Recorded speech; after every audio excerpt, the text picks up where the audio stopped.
Kanina pa nag-iikot si Mang Owen sa paglalako ng sorbetes. Mayroon mang ilan-ilan na bumibili, pero mukhang mahina yata talagang bentahan ng dirty ice cream sa ngayon. Kadalasang bumibili sa kanya yung mga bata. Tulak-tulak niya ang cart ng sorbetes at marami pa iyong laman. Pinagpapawisan na si Mang Owen pero tuloy lamang. Tirik na tirik ang araw at binabaybay niya ang maliit na eskinita kung saan kasya lamang ang kanyang kariton. Dikit-dikit ang mga kabahayan sa squatters area na iyon. Marami siyang nadadaanan na nagtatawanan at mayroon ding nagsisigawan na animoy nag-aaway. Nagbabatuhan ng mga masasakit na salita at ang iba ay nakikiisyoso. Tuloy lamang siya sa paglalako hanggang sa matigil siya nang makita ang babae at lalaki na may ginagawang milagro sa isang kubling likod bahay. Mula sa kanyang kinatatayuan ay kitang-kita niya ang dalawang ito na may ginagawa ng mga oras na iyon. Wala silang kaalam-alam na naroon siya at nakikita niya ang ginagawa ng mga ito. At dahil lalaki lamang siya, ay hindi niya mapigilan na makaramdam ng init. Napapitlag si Mang Owen nang marinig ang boses ng isang bata sa kanyang harapan na bibili pala ng sorbetes. Nadagdagan tuloy ang pagtagatak ng pawis ni Mang Owen. Binuksan niya ang lagayan ng sorbetes at pinaglagay ang bata at saka binigay rito. Tinanggap niya ang bayad at muling lumingon sa gawin ng dalagita at binatilyo kanina. Ngunit wala na ang mga ito roon. Baka siguro nakita siya, kung kaya ay nagtago na ang mga ito. Bahagyang nakaramdam ng panghihinayang si Mang Owen. Pagkuway tumuloy na sa paglalako. Naisipan niyang tunguhin na rin ang kalapit na kabilang barangay nang sa ganon ay maubos ang kanyang nilalako. Malinis ang kabahayan doon at hindi masikip. Medyo may kaya na kasi sa buhay ang mga nakatira doon. Bahagya siyang nakaramdam ng pagod, kung kaya ay naupo muna siya sa gilid ng kalsada sa harap lamang ng bakod ng isang may kalakihang bahay. Nagpalinga-linga pa siya at tahimik naman ang buong bahay. Naupo siya at saka kumuha ng cup at saka yung nilagyan ng sorbetes. Ikakain na lamang niya ng sorbetes ang kanyang init na nararamdaman. Hindi pa rin kasi talaga mapawi-pawi yun. Masarap at matamis ang sorbetes na kanyang nilalako. Kung kaya ay napasarap siya sa pagkain. Maya-maya pa ay napalingon siya nang bumukas ang bakal na gate ng bahay at lumabas roon ang isang babaeng ubod ng sexy. Sumikdo ang dibdib ni Mang Owen nang makitang lumapit sa kanya ang babaeng nakasuot ng hapit na spaghetti strap na pangitaas at napakaikling maong shorts. Nakita niya rin ang malaking tattoo nito sa kabilang binti at talagang hindi maiwasan ni Mang Owen ang makaramdam ng kakaiba. Maging ang balakang nito ay talaga namang pak na pak. "Manong, magkano po yung sorbetes ninyo?" Tanong nito sa kanya. Buong akala niya ay hindi ito bibili at hindi naman yata kumakain ng dirty ice cream ang mga mayayaman. Mukhang mali yata siya. "10 piso lang, ma'am." Sagot niya rito. Sa tingin niya ay nasa 26 na yung edad na to. Kulot ang buhok at talagang nagiinit kapag tinititigan. Bahagya tuloy siyang natulala rito. "Uubusin ko na lang po yan lahat. Lalagay ko na lamang po sa fridge." Nagulat si Mang Owen sa narinig. "Talaga, ma'am? Sige, saan ba pwedeng ilagay? May Tupperware ba kayo?" Hindi lubos maisip ni Owen na uubusin nito ang kanyang paninda. Makakauwi siya ng maaga nito sa kanyang asawa. Doon lamang niya kahit papaano ay mapapawi ang init na kanyang nararamdaman kahit pa nakakawalang gana ng kanyang asawa dahil sa halos wala na itong hugis sa katabaan. Pagtsatsagaan na lamang niya kaysa naman sa indahin niyang pananakit ng kaniyang puson. "Halika, Manong, dun tayo sa garahe at mainit dito. Kukuha lang ako ng Tupperware sa loob." Aya pa nito sa kanya, kung kaya ay kaagad naman siyang sumunod. Doon nga siya nito iginiya sa garahe ng may silong. Tulak-tulak pa rin niya ang kaniyang kariton. Pumasok na rin ito sa loob ng bahay at saka kumuha ng lalagyan. 3 malalaking Tupperware ang dala nito nang ito ay lumabas. Kung kaya ay sinimulan na ni Mang Owen na hagudin ng lahat ng ice cream na laman ng kanyang cart. Saktong-sakto nga iyon sa 3 malalaking Tupperware ng babae. Nakaagad nang pumasok sa loob ng bahay at ilalagay lamang daw nito sa fridge ang sorbetes na iyon. Nang bumalik ito sa garahe ay may dala-dala itong pitaka. Hindi man lang ito nagtanong kung ilan ba lahat ng binili na to. Bagkus ay inabutan siya nito ng 3,000. Higit na doble sa kanyang sorbetes. Tuwang-tuwa tuloy si Mang Owen. Maraming salamat ma'am, hulog ka talaga ng langit. Kanina pa ako naglalako Kaunti lang ang bumibili. Makakauwi na ako na to. Masayang wika niya sa babae na kaagad namang ngumiti. Bukas ulit ha, huwag ka na maglako. Dito mo na lang idiretso yung sorbetes mo. May pinagbibigyan kasi ako ng mga yan, kaya kailangan ko ulit bukas. Teka, ano nga po ba yung pangalan ninyo? Mas lalong natuwa si Mang Owen nang tinanong pa talaga nito ang kaniyang pangalan. Owen ma'am, ako si Owen, taga-kabilang barangay lamang ako. Naku, Mang Owen, maraming salamat at napadaan kayo rito. Araw-araw nyo nang dalhin dito yung sorbetes ninyo. Nang sa ganun ay hindi na kayo mapagod pang magtinda. Nandito lang naman po ako naghihintay. Hindi alam ni Mang Owen kung bakit iba ang naiisip niya sa narinig. Para bang iba ang pinapahiwatig sa kaniya ng babae. Siya nga pala Mang Owen, Mercy na lang yung itawag niya sa akin. Wag nang ma'am, wag kayong mahiya rito. At ako lang naman palagi yung nasa bahay at nasa barko yung asawa ko. Masayang masaya na umuwi si Mang Owen. Lalo pa at baon niya ang katagang sinabi sa kaniya ni Mercy. Wala naman siguro itong ibang ibig sabihin, pero hindi maiwasan ni Mang Owen na matuwa. Malapad ang kanyang ngiti nang marating ang kanilang bahay. Naroon ang kaniyang asawa at nagtataka kung bakit siya ay napaaga ng uwi. Sinabi niya rito na mayroong pumakyaw sa kanyang sorbetes. Kaagad niyang inutusan ng kanyang anak na bumili ng ulam. Mahigit 1,000 rin ang kanyang komisyon sapagkat inaangkat lang naman niyang panindang sorbetes. Malaki na rin yun at makakatulong na sa panggastos nilang mag-anak. Tiyak niyang matatagalan ng anak at isinama pa nito ang bunso nitong kapatid. 2 lang naman kasi ang anak nila ng kanyang asawa.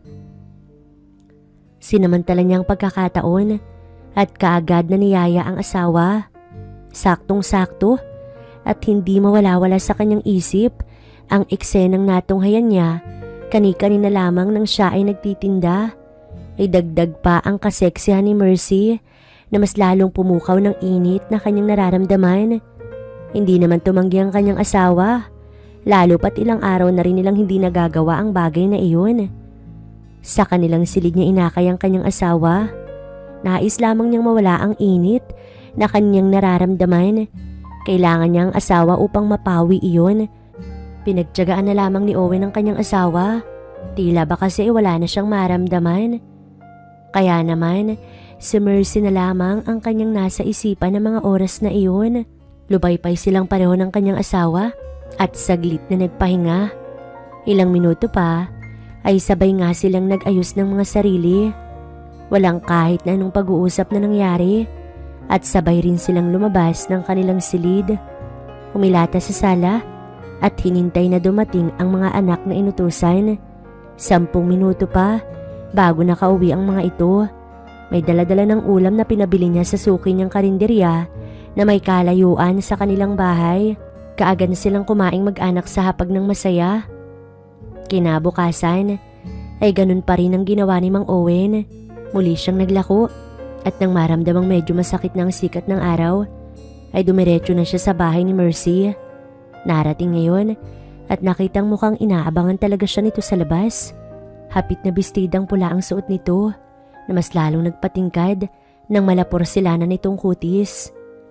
Kanina ko pa kayo hinihintay, Mang Owen. Tara po sa loob. Ayan nito sa kanya na kanya namang ginantihan ng matamis ng ngiti. Sumunod siya rito hanggang sa garahe. Tulak-tulak pa rin niya ang kanyang kariton. Naroon na pala at naghihintay ang lagayan ng sorbetes na bibilhin sa kanya ni Mercy. Batid ni Owen na malaki na naman ang kanyang kikitain. Nagsimula na siyang lagyan ng sorbetes isa-isa ang lagayan ni Mercy. Mang Owen, dati po mga anong oras kayo nakakauwi kapag naglalako kayo? Tanong nito sa kanya. Hindi siya tumigil sa ginagawa at nagpatuloy lamang, ngunit sumagot din naman. Dati, mga 3:00 ng hapon bago maubos tong paninda ko, ma'am. Mercy. Sagot niya rito. Tamang-tama. Pagkatapos niyo po yan, samahan niyo po muna akong ubusin ng mga inluto ko kanina. Wedding anniversary kasi namin ng asawa ko eh. Pero ako lang mag-isa yung magsiselebrate at nakasampa nga siya sa barko. Wala naman ako mayaya ng mga kaibigan at bagong lipat lamang kami rito. Mahabang pahayag nito sa kanya. Hindi niya alam kung bakit gusto niyang magtatatalon sa sobrang tuwa. Pagkatapos nga niyang mailagay ang lahat ng sorbetes sa lagayan ni Mercy, ay tinakpan na niya ang kanyang kariton. Tinulungan niya pa si Mercy na dalhin sa loob ng bahay ang 3 lalagyan na naglalaman ng sorbetes. Hindi man lang nagdalawang isip si Mercy na papasukin siya. Gayong siya ay estranghero lamang. Swerte nito at hindi siya masamang tao. Pagkapasok sa loob, ay kaagad na dumiretso sila sa kusina. Binuksan ni Mercy ang fridge at inilagay sa loob ang daladala nitong lagayan. Sumunod din siya rito at pinaloob sa fridge ang daladala niyang 2 lagayan ng sorbetes. Pagkuway iginiya na siya ni Mercy sa may pahabang mesa kung saan naroon ang mga niluto na to. Mayroong pansit, menudo, putsero, spaghetti, cake at saka kanin. Iyon ang mga nakahain sa lamesa. May nakita rin siyang bote na alak na pamilyar sa kanya, ngunit hindi pa niya natitikman. Halika Mang Owen, saluhan mo ko sa pagkain. Nakakahiya naman pero sige, sasamahan kita. Sagot niya rito at saka dahan-dahang umupo. Nagulat pa siya sapagkat ang inaasahan niyang maupo si Mercy sa kanyang harapan ang hindi nangyari. Bagkus ay naupo ito sa kanyang tabi mismo. Nagsimula na silang kumain. Para bang biglang nawala ang hiya ni Mang Owen. Siguro ay dahil sa pinapakitang kabaitan sa kanya ni Mercy. Nilantakan niya ang putsero sapagkat iyon ang kanyang paborito. Napalibre patuloy siya ng kain. Marami pa silang napag-usapan at madalas ay nagkukwento si Mercy tungkol sa asawa na to. Ilang buwan na raw kasing nasa barko ito at minsan lamang kung makausap ni Mercy. Batid ni Mang Owen na nangungulila lamang si Mercy sa asawa na to. Ngunit ang hindi niya maintindihan kung bakit mas lalo pang dumikit si Mercy sa kanyang katawan. Hindi kaya nangungulila rin ito sa bagay na iyon? Pinigil ni Owen ang mapangiti at baka mahalata siya ni Mercy. Gayong nagkukwento ito ng mga malulungkot na pinagdaanan nito at ng asawa na to. Natapos sila sa pagkain at nakita ni Mang Owen na binuksan ni Mercy ang mamahaling alak na naroon. Mukhang balak pa siya nitong painumin at hindi pa siya makakauwi. Sige lang, marami pa naman siyang oras. Lalong-lalo na ang makasama si Mercy. Hindi bali ng gabihin siya. Lumipat sila sa sala at nagdala lamang ng maaaring pulutan. Hindi sanay si Owen ng uminom, lalo na't nakakain na siya. Pero dahil kasama niya si Mercy, ay wala naman siyang lakas upang makatanggi. Yun ang unang beses na nakatikim si Owen ng ganoong alak. Masarap pala yun at himalang nagustuhan niyang inumin kahit pa siya ay nakakain na. Mang Owen, dapat sana ay uuwi yung asawa ko ngayon eh. Pero hindi na naman natuloy. Nagsisisi tuloy ako nag-asawa ko ng seaman na palaging wala. Nakakasawa na ring manabik at mangulila at may pangangailangan din naman ako bilang babae. Sabay lagok nito ng alak. Batid ni Owen kung ano ang tinutukoy na to. Ang bagay na kadalasang ginagawa ng mag-asawa. Nagsisenti pala si Mercy at nananabik na ito sa asawa. Ang dapat pala na selebrasyon na kasama yung asawa nito at inaasahan nitong araw na muli nilang gagawin ng bagay na yun ay hindi natuloy. Ganun talaga Mercy, may mga bagay na kailangan pagtiyagaan Hanggat wala pa yung asawa mo, maglibang ka muna sa ibang mga bagay. Payo niya pa rito na may naiis ipahiwatig. Alam niyang masyado namang makapal ang mukha niya para sabihin yun. Ngunit obvious namang yun ang pakay sa kanya ni Mercy. Ilang minutong katahimikan, ilang beses rin niyang narinig na bumubuntong hininga si Mercy at muling sumali ng alak. Anong bagay pa ba yung maaring paglibangan, Mang Owen? Hindi mapapawi ng ibang bagay yung pangulila ko sa bagay na yung asawa ko lamang ang gumagawa sa akin. Sa sinabing yun ni Mercy, ay napatingin siya rito. Nagtama ang kanilang mga mata. Batid niyang nalalasing na ang babae. Hindi lang iisa ang lalaki sa mundo, Mercy. Kung nanaisin mo, marami namang lalaki yung gagawa sa'yo ng bagay na pinananabikan mo. Isa ka po ba sa mga lalaking yun, Mang Owen? Isa ka po ba sa mga lalaking iyon? Diretsahang tanong nito sa kanya na munti ka na niyang ikasamid. Sabihin mong isa ka sa mga lalaking nangangarap na yun, Mang Owen. Malay mo, pagbibigyan kita. Makahulog ang saad nito na muling nagsaling ng alak. Napalunok si Mang Owen. Nagulat siya sa sinabi ni Mercy at siya ay biglang kinabahan. Maganda ka, Mercy. Kaya natural lang na magustuhan kita. Pero hindi niya natapos ang sasabihin nang tumayo si Mercy at lumapit sa kanyang gawi. Bigla na lamang siya nitong tinulak sa sofa kung saan siya nakaupo roon. Ngulagat ang mga mata ni Owen. Nagulat siya sa ginawa na to. Walang ano-ano. Nahinalikan siya ni Mercy. Hinayaan lamang nito na gawin niya iyon. Tinitigan nito ang kanyang katawan. Hindi naman siya nahihiya sapagkat malalaki ang kanyang mga braso. Batak din kasi siya sa trabaho nang siya ay binata pa lamang. Mang Owen, tignan natin kung kaya mo ko. Mabagal ako maglakad. Matagal, bago ko nararating ang dulo. Wika ni Mercy na may ibang kahulugan. Kung gano'n ay ako rin. Kaya ko makipagsabayan sa'yo, Mercy. Lalo pa at nakainom ako. Sagot niya rito. Kaya naman ay muling naglapat ang kanilang mga labi. Kitang-kita ang kasabikan ni Mercy. Lalo pa at wala ang asawa na to. Si Mang Owen naman ay abot tenga ang ngiti sa labi. Kasi naman, ang asawa niya ay talaga namang wala ng hilig sa ganitong bagay. Kaya naman masayang masaya siya sa nagaganap ngayon. Ilang saglit pa nga ay kamuntikan ng masira ang sofa. Hindi malaman ni Mercy ang gagawin ng mga oras na yun. Baliw na baliw si Mercy. Kakaiba ang pakiramdam ng mga oras na iyon dahil sa kanyang tinatamasa. Pawisan at pagod silang pareho nang marating ang rurok. Pagkatapos ng pangyayaring yon, ay hindi kaagad nakauwi si Owen. Bumawi lamang sila ng lakas at saka kumuha ng isa pa. Kung kaya ay matapos nilang gawin yon, ay kapwa sila nagutom. 3:00 na ng hapon at hindi nila namalayan ang oras. Kumain muna si Owen at nagpa siyang umuwi na.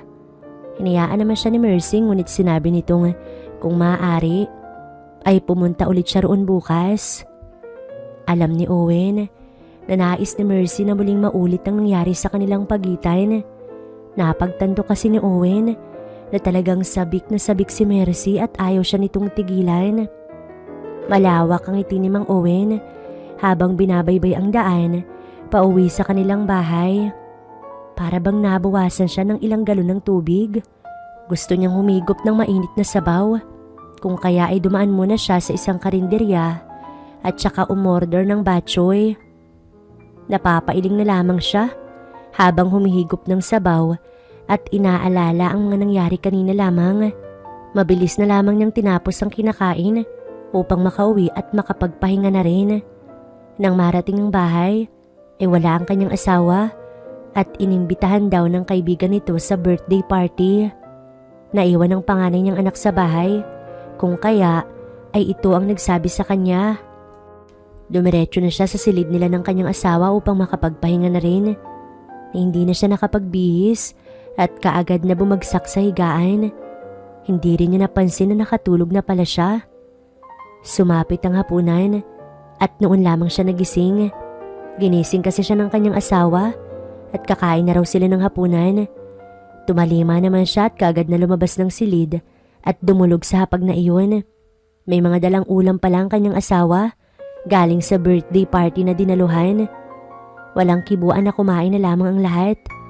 Pagkatapos kumain ay bumalik na siya sa kwarto at talagang siya ay napagod.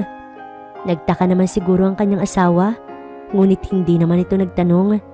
Ganun kasi talaga ang asawa niya. Walang boses sa kanilang bahay. Sumusunod lamang sa lahat ng kanyang gusto. Kinaumagahan, hindi na naglako ng sorbete si Owen. Dumiretso na lamang siya sa bahay ni Mercy. Mukhang nakabawi naman na siya ng lakas, kung kaya naroon na naman ang kagustuhan na makakita at maangkin si Mercy. Pagdating pa lamang niya roon, ay nadatnan niyang nakatapi lamang ng tuwalya si Mercy nang binuksan nito ang gate ng bahay. Malawak ang ngiti nito nang siya ay makita. Pumasok siya sa loob, ngunit sa garahe pa lamang ay hindi na nakapaghintay si Mercy at kaagad na hinila siya sa likuran ng nakaparadang sasakyan sa garahe. Nagkubli lamang sila roon at kitang-kita nila mula sa pwesto nila ang mangilang-ngilang taong dumaraan. Nakakatuwa lang isipin na heto siya ngayon kasama ang isang babaeng ni sa panaginip ay akala niya hindi niya kayang abutin. Habang nasa malayo yung asawa na to, siya ang kasakasama na to. Ilang minuto pa silang nagtagal doon sa garahe bago nagiya si Mercy na pumasok sa loob ng bahay. Pumanhik sila sa itaas. Pumasok sila sa mismong silid ni Mercy at ng asawa na to. Malinis na iyon at malambot ang kama. Akala niya doon gustong ituloy ni Mercy ang kanilang ginagawa. Ngunit inakay pa siya nito sa may kalakihang banyo. At doon nga nila muling ginawa ang bagay na iyon nang biglang tumunog ang telepono. Kung kaya ay dali-daling tumakbo si Mercy upang sagutin yun. Gumuhit ang matinding tuwa sa mukha nito nang ibaba ang tawag. Mang Owen, pwede bang umuwi ka na ngayon? Darating daw yung asawa ko. Baka maabutan ka pa niya rito. Ganun ba? O sige, pero paano iyong sorbetes? Sabay bihis na tanong ni Owen. Okay lang pumaabutan niya kayo naghahagod ng sorbetes sa labas. Hindi naman niya iisipin na pumatol ako sa inyo. Tsaka Mang Owen, maraming salamat po ha. Yun lamang at lumabas nang nakangiti si Owen. Ayos lamang na hindi muna nila magawa ulit ni Mercy ang bagay na yun. Ngunit pasasaan ba? At muli ring aalis yung asawa na to at hahanapin na naman siyang muli.